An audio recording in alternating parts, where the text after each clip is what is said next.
Update tayo para sa Maya. Ito ngayon.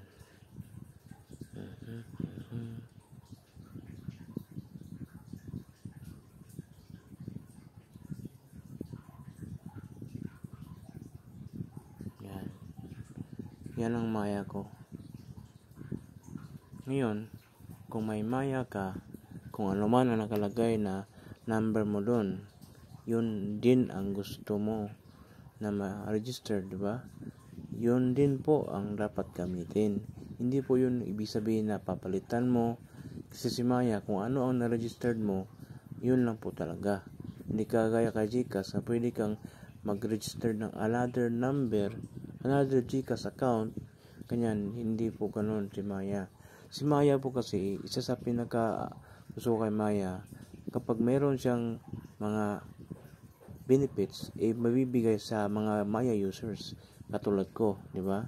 Ngayon, tatanungin ko kayo, ano ang GCash ulit? Ano ang Maya number nyo? Yung ba rin bang pinakaunang Maya number? O yun pa rin po.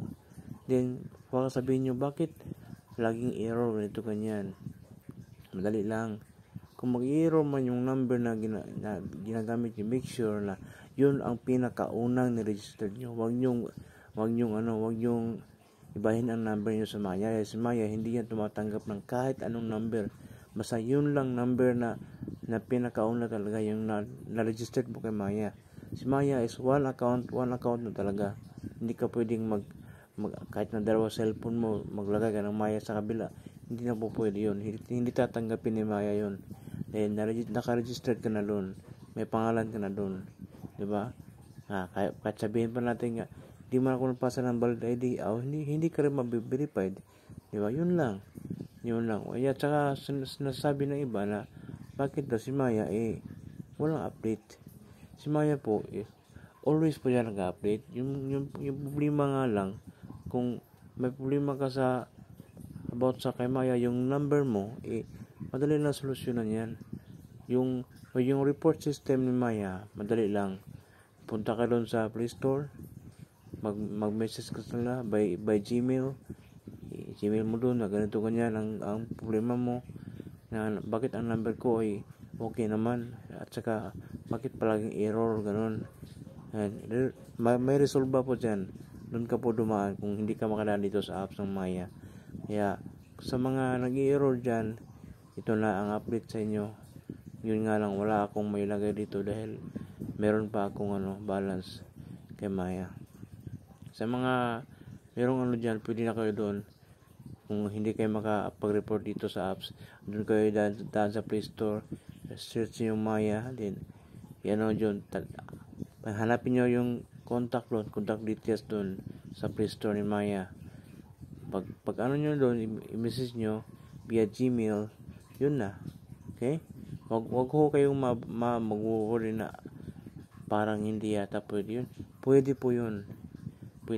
Nagre-report din ako doon kapag may problema ako kay Maya.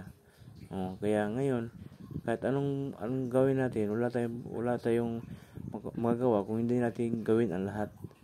Di ba? Doon, daan ka doon. Kung hindi ka makapag dito, wala namang problema dyan Okay lang naman yan. Kaya kung gusto mong sulitin, puntahan mo para meron kang update kay Maya. Okay? Puntahan mo doon para meron kang update kay Maya. Huwag yung problemahin na sinasabi ng iba na, hindi mo na makukuha yung pera mo. Bigay mo na lang sa akin yan. Cellphone mo, bili ka na lang agad. O ibigay mo na lang sa akin yung account mo. Ganito ganyan. Huwag nyo po ibigay sa iba. Dahil kawawa po kayo kapag binigay nyo. Bakit? Dahil madaling i-open yan. Bigay mo nga account. Bigay mo pa yung PIN number mo. Wala ka nang makukuha dyan. Okay? Sa mga meron pong Maya users, at mga Maya users po, huwag nyo po ibigay yung number nyo sa kanila.